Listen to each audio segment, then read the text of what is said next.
slow, maybe one a little faster.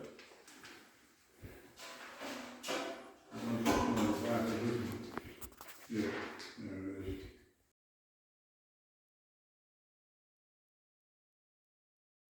is. Start in poetry, I have a commercial. Oh, okay, a commercial. Yeah. Also, will you read the poem you wrote for our daughter's piece of art? I saw it lying on the table somewhere. Mm-hmm. Yeah, let me get a chance. I think it, yeah, this is it. Oh, okay. Yeah. We do these events free every month on the fourth Sunday of the month, and the program, we support it by sales of Debbie's homemade jewelry and hand-painted clothing, my books, Alvaro's art, and we also have mugs. And our B&B also helps support our programs. So that's why we don't charge anything. Okay, that was Tommaso Albanoni sonatas from his Trattenimento on Amici, written about 1740. For the violin, I'm sure, but the only copy I saw was a flute transcription. So, and they're easy to play if you can play the flute. All right.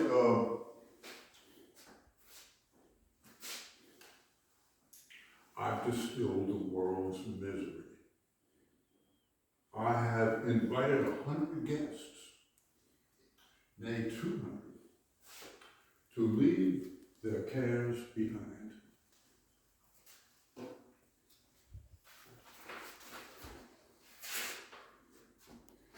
I thought about what to do tomorrow, but what does anybody do translated to the endless boulevard once the gleam softens? My physical world forms every day around senses. My spiritual world was created by a child, maybe. Those are three haikus. I call them haikus. Kus are something up there. Nothing to do with making. Except they're short. They're kind of short. Might have had something to do with where the name came from. Who's heard of Charlotte Mew? Charlotte Mew was a English poetess who lived 100 years ago, 1869 and 1928. Very unhappy woman, but she wrote this, and this is a spring poem. And I was going to prove it by, if you will permit me, it's springtime, so I take off my jacket. Okay, it's just too hot, too much like winter. And they get play flute a little bit too without a jacket. Charlotte Mew and the springtime. I don't think she ever left England. But she wrote this. In the fields. Lord, when I look at lovely things which come and pass, under old trees the shadows of young leaves, dancing to please the wind along the grass.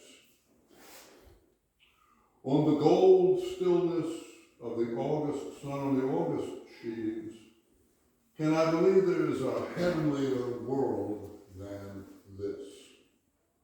And if there is, will the strange heart of any everlasting thing bring me these dreams that take my breath away?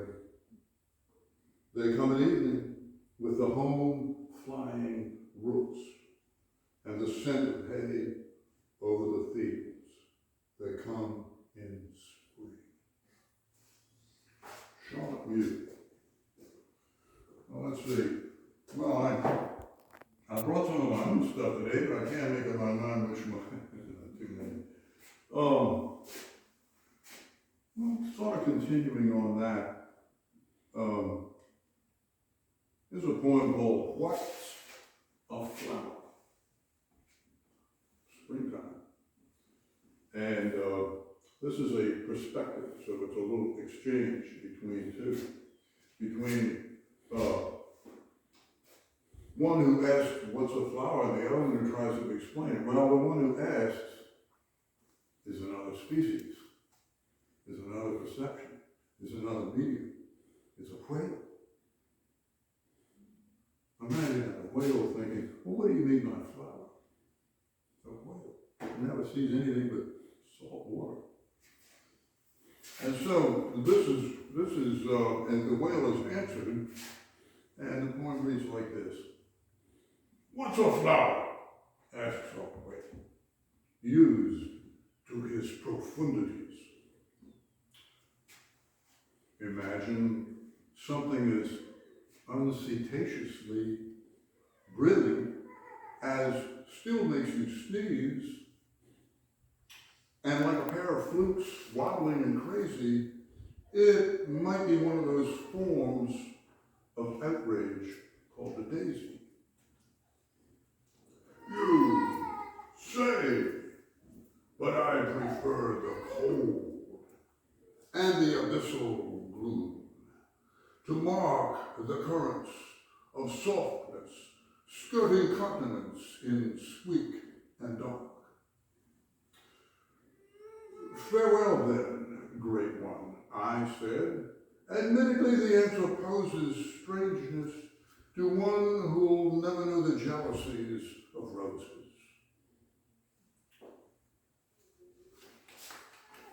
Thank you.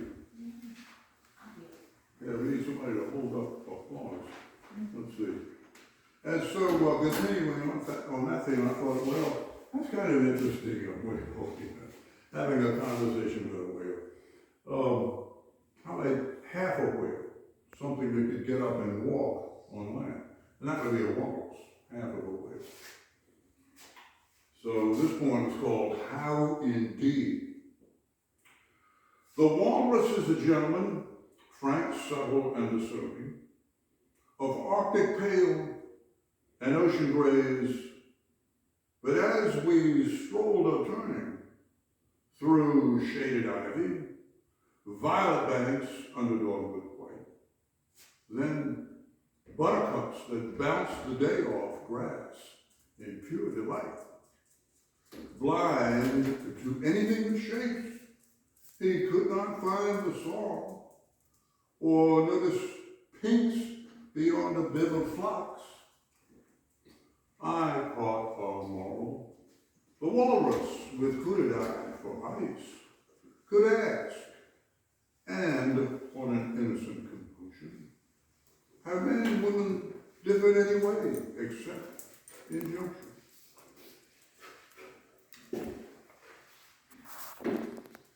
Now, Denise asked me to read that long poem that I read in Wisdom. Yeah. And we get that here in the sequence. And this poem is called Ashoka. And Ashoka is the name of the emperor of India. Lived a long time ago, lived 3rd century BC. But he's a lot like Marcus Aurelius of the 4th century AD. That is, how did I get onto Ashoka? Well, I picked him up in a history, and he's just a fascinating guy because as an emperor of a vast empire, Asiatic empire. Well, he did something nobody had done until then, and sure as shooting, nobody's done since. And that is, he declared Buddhism. He said, from now on, Buddhism. I mean, can you imagine France saying, we're going from now on to be a Christian country? Could you imagine? Well, better yet, I guess what you would say is, once he declared that Buddhism was the law of the land in India, it meant that everything you did was common. You know, everything you ate was carcinogenic, and all of your opinions were either sexist or racist or homophobic. You know, sound familiar? That's Ashoka. And so here's Ashoka after his lightning conversion, before whose imperial approach frightened jails eased themselves.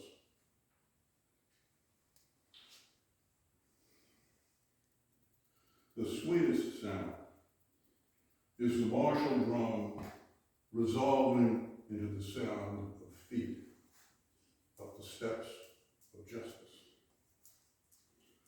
Lead the ox and goat and horse a clatter back down the steps of the altar home.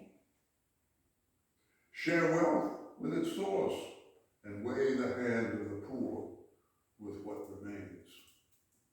I am Ashoka.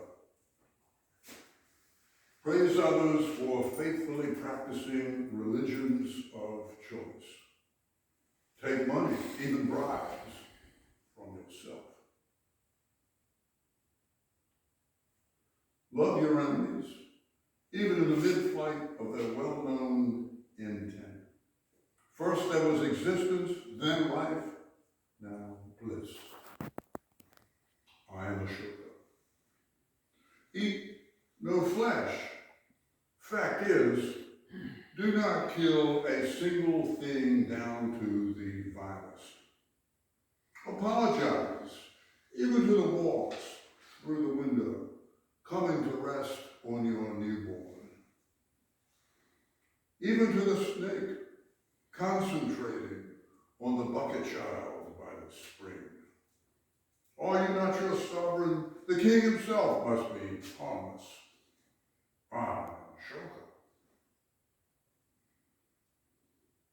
I've counted money and counted money as if I was doing what my blood does, flung cash on an empire until men's hearts were tired of all but.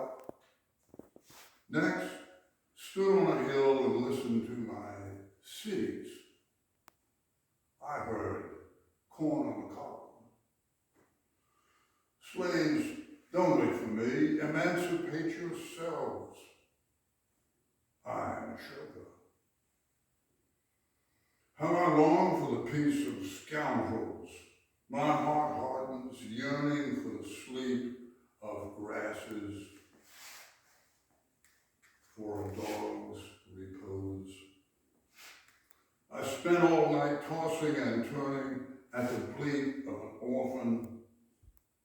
I spent all night singing the songs of the homeless.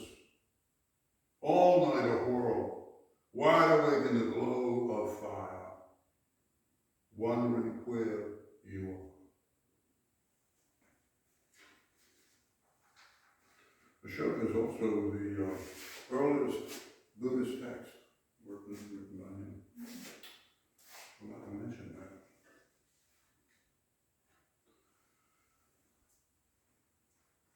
On gazing too long at a spinning top, nobody's fallen asleep yet. No?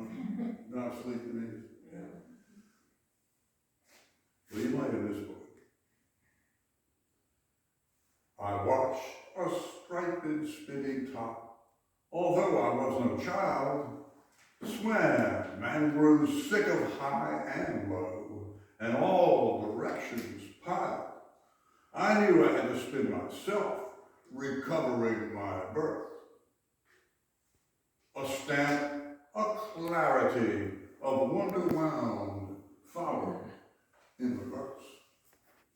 But so what? There are lighter notes to play upon the mind, and isn't all reality twined? And I live in the woods, so I always got to read a poem about nature. I live even further down the road than you, because even private lanes going into my house is a mile long. So nature. And when you see nature every day, it's not sweet sentiment calendar, the Nature Conservancy nature. It's nature, the real thing.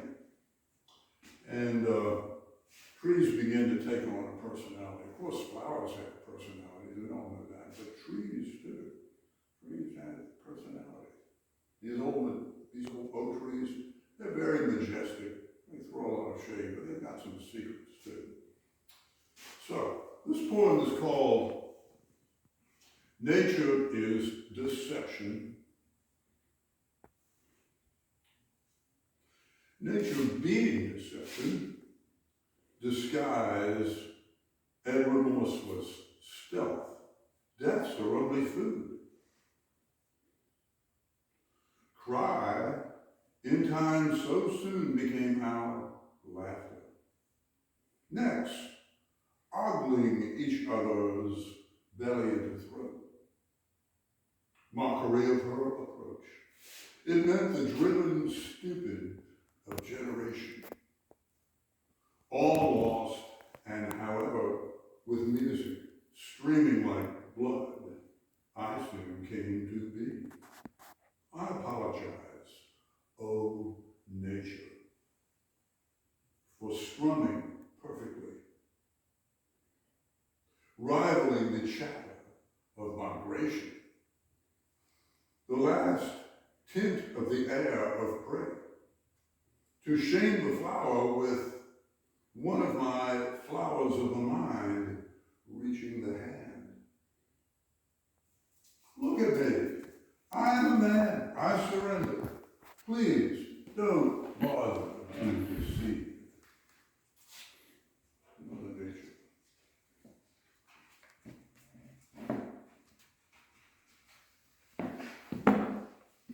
Now here's one entirely different milieu.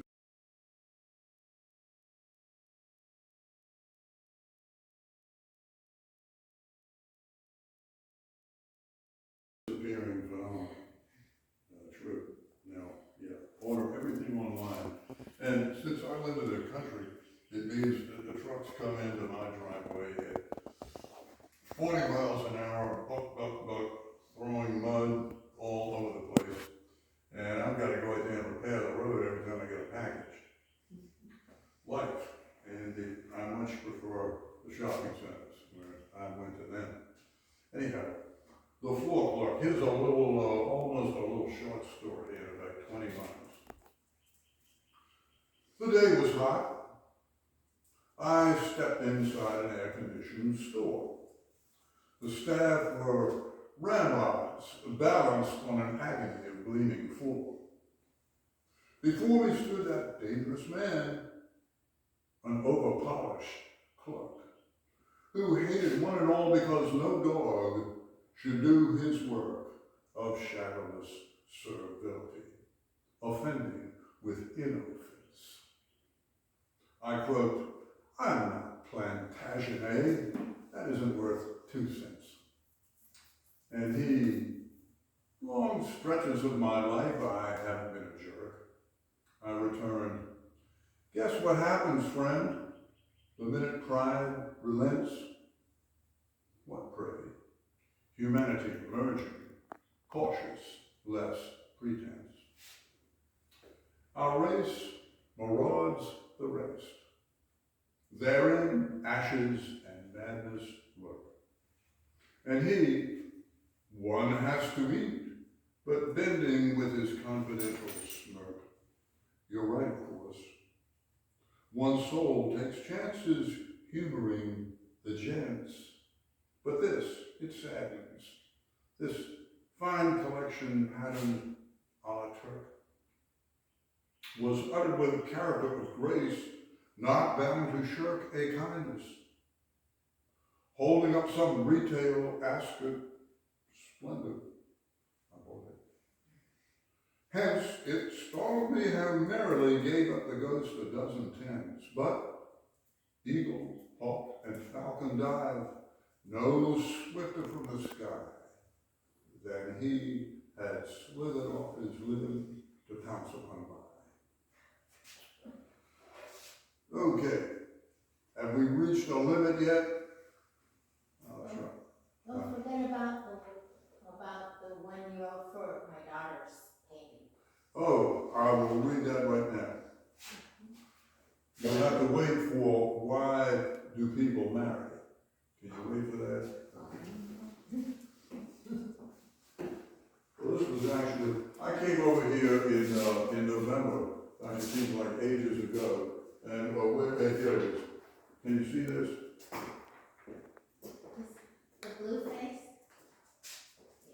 The Salvador Dali. Okay. The Delia Ibañez. It looks to me, huh? Delia Ibañez. Okay. Exactly. And I looked at that, and she stood beside me, and I said, no, that reminds me of something. And of course, a woman. No, that's not what it reminded me of. Love at first sight. And so I thought, okay, I'll follow up on that. Here we go. And this is another exchange. This is a little dialogue. Love at first sight. And there are actually 3 poems here. You want me to read all 3? You want all 3? Okay. It goes on. Wait a minute. There's the other one. Oh, it's on the back. All right. That's one. Oh, it's heavy paper.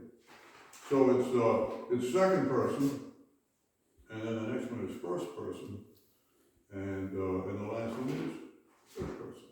The fable summons. So the first one is second person. My interview with Beauty's Own, who shows me a ring. Me. So self-collected, deep-centered, with a fine presentiment of an unstepped-on self. Divine. She. If, sir, you see divinity, it's show. Me. A poor choice of word. You have a blow. She. I've passed the girlish threshold 20. Me. Removing, coaxing nature's plenty. She. To rank among that lovely poor, or whom the shutters love to pour. Me.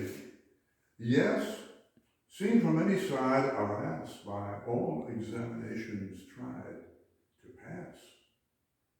She, as if I were the fairy queen, please, half his fashion, half his preen. Let's simply say great heaven's caress had reached once questionless. Me, a modest touch, always bespoke your beauty. She, until passion woke, I was alive. I've been a mortal, bland, a lifeless stand of fog besweated marble. I might have lived 1,000 years and never laughed or bathed in tears. Me, perchance the advent of romance. She, love at first sight. My helpless stare went with him round and round. I had no air, no breath. He paused, he saw, and just unwound my head. He was the prince, or I was dead. She presents the blue portrait in surreal. Oh, I see that, and I say, how this crosses many, many climates. I think I'll stick to blue in diamonds.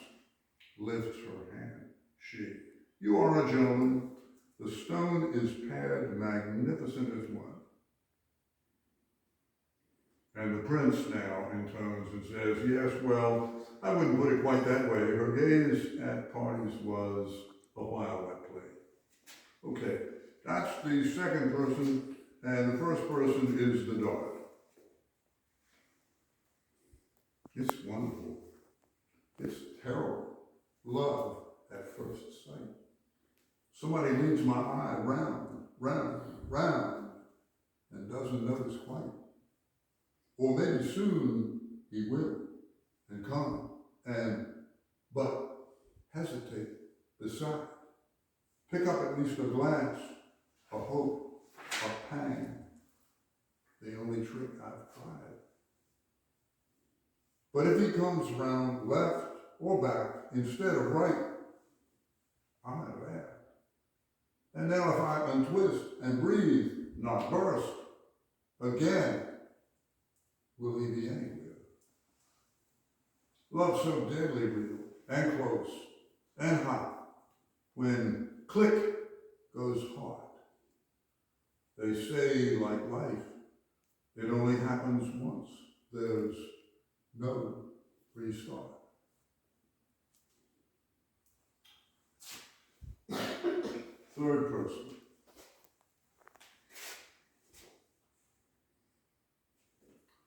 She hasn't caught me looking at her yet. Each time I look at her, she turns away. It means she's either thinking I'm just fresh, or I'm not close enough to see the blush. I'll stop her good, or make sure if she does, she's noticing me times she has to turn and follow with a stare. And if she does, and it's not so horribly in front of others, see if she smiles, but smiles in a way that makes her laugh, and not like laughing at a klutz. Or if she does, and thinks she caught me once, and I don't stare, I hope she never knows. But then again, what if she never does? It's me went through my head as I sat down. It's her, and she's like, turn round and round. Thank you. Time for an intermission or shooting and display a bunch of books that are here. All right, let me get found the seat. It'll be over before you sit down. This is a poem about my brief brush with agriculture when I was a child or a teen in Colorado. I had a lot of rural relatives who lived on farms, and they'd, whenever they killed a hog, we'd get a quarter. And I never really got my hands dirty. This poem is called Scarecrow. I had forgotten Annie, my cousin, standing in a field of sweet red peppers, her husband hunting deer year-round and calling it veal in spring. Their skinny twin daughters were hard workers, but he'd hoped for a son. I remember he asked my father, could he borrow me at harvest time? A pretty girl might bring some young men round, and he could use the extra